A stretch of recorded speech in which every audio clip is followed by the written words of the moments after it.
Betul ke? Kalau kita, betul ke? Kita tak boleh bela haiwan bertaring dalam rumah, masuklah kucing. Sebab kita ada dengar Ustaz ni apa, kalau bela haiwan ni, malaikat dah masuk dalam rumah. Betul ke bela kucing, malaikat tak masuk dalam rumah? Okey? Okey, soalan dia. Bagus soalan ni. Okey? Dia kata ada ustaz ke apa, kalau kita bela kucing dalam rumah, malaikat tak masuk. Okey. Bila kita sebut malaikat, dia bukan alam syahadah, dia alam gaib. Alam gaib mesti ada nas. Mau nak kecek, orang bagi dalil. Faham? Mesti ada dalil. Dalil dia mesti Quran dan hadis.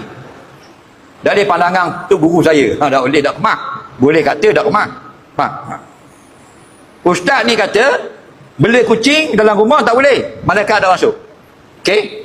Dengar lu cerita. Lepas tu terjawab. Satu hari Nabi duduk dengan sahabat.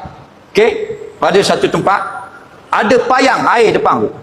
Tengah-tengah duduk buah dengan sahabat Nabi, mari seekor anjing. Tahu anjing? Anjing mari. Bila anjing mari, dia pergi minum air dalam payang.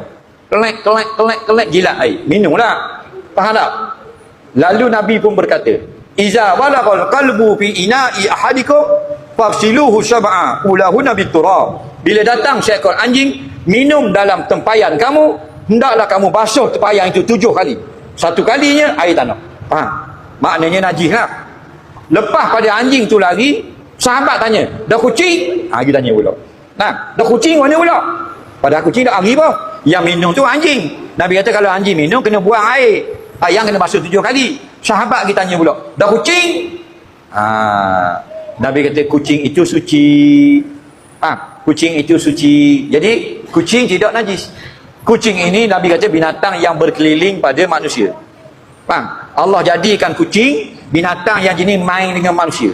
Sebab tu kita pergi dapur, dia pergi dapur, kita makan dia dapat naik atas meja, kita baca surat khabar, dia kekal surat khabar, kita tengok tali basing, dia masuk bawah TV, kita naik tidur, dia masuk dalam khabar, jenis main orang. Betul tak? Allah tu apa dia buat kucing jenis main orang? Kerana sesuai. Kalau ada sesuai, Tuhan dah buat main orang. Allah tak buat, badak air main orang. Khubah main orang. Kita pergi dapur, khubah pergi dapur, utuh dapur. Kita pergi tidur, badak semua masuk dalam, utuh habis rumah. Faham? Jadi kucing.